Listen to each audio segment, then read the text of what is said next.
Assalamualaikum warahmatullahi wabarakatuh. Perkenalkan, nama saya Nazila Faudina dengan nomor NIM 22021101146. Di sini saya akan menjelaskan tentang materi living hadis. Secara sederhana, living hadis dapat dimaknai sebagai gejala yang nampak di masyarakat berupa pola-pola perilaku yang bersumber dari hadis Nabi Muhammad SAW. Pola-pola perilaku ini merupakan bagian dari respon umat Islam dalam interaksi mereka dengan hadis-hadis Nabi.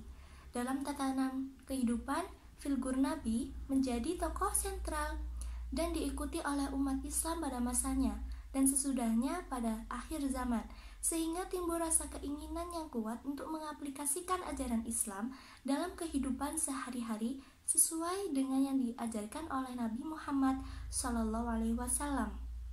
Istilah living hadis atau biasa diartikan dengan hadis yang hidup adalah istilah yang belakangan muncul pada akhir abad ke-20 di dalam dunia Islam. Istilah ini diperkenalkan oleh seorang pemikir Islam asal Pakistan, yaitu Fazlur Rahman. Istilah ini lahir dari interpretasi Fazlur Rahman mengenai sunnah Nabi. Ia berpandangan bahwa hadis dan sunnah secara realistis berevolusi secara historis. Bentuk living hadis. Yang pertama, tradisi tulis. Adanya pola tradisi hadis secara tertulis merupakan salah satu bentuk propaganda yang singkat dan padat dalam mengajak lapisan umat Islam di Indonesia yang masih religius.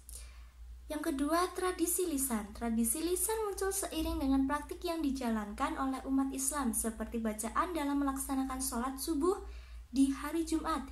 Setiap rakaat relatif panjang. Zikir dan doa seusai sholat bentuknya macam-macam. Nampak dari berbagai bentuk tradisi lisan di atas, ada keterkaitan erat dengan masalah peribadatan atau bentuk-bentuk lain yang tujuannya untuk mencari pahala. Yang terakhir, tradisi praktik.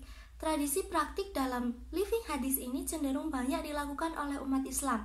Sebagai contohnya, adanya tradisi khitan perempuan. Informasi lain didapatkan bahwa khitan merupakan bagian dari fitrah manusia. Contoh-contoh living hadis di masyarakat. Yang pertama, bacaan dalam melaksanakan sholat subuh di hari Jumat. Yang kedua, tahlil.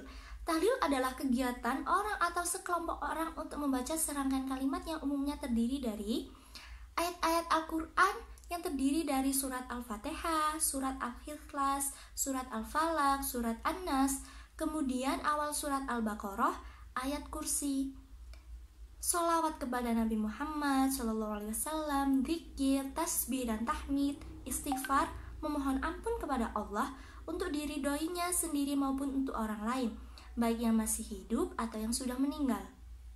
Doa. Yang ketiga, membaca kunut pada sholat subuh. Yang keempat, sholawat. Yang kelima, talqin mayit. Sedikit penjelasan dari saya tentang living hadis. Wassalamualaikum warahmatullahi wabarakatuh.